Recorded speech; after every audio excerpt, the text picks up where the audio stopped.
Hi friends, నేనేం చెప్తున్నానంటే మన మనసుకి అండ్ మన దేహానికి ఉన్న డిఫరెన్స్. కంటికి కనబడేలా వంటికి రంగులు వేయచ్చు, తప్పలేదు. అదే కంటికి కనబడని మనసుకి మాత్రం రంగులు వేయకండి. ఎందుకంటే మన మనసు అనేది మంచి చూపిస్తే మంచికే వెళుతుంది, చెడు చూపిస్తే చెడుకే వెళుతుంది.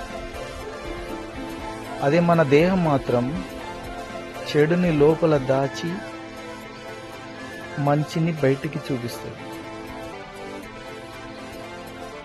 సో నేను చెప్పేది ఏంటంటే, లోపల ఒకలాగా బయట ఒకలాగా ఉండకండి. లోపల బయట only one piece. Thank you friends. నచ్చితే లైక్ చేయండి, షేర్ చేయండి. Thank you.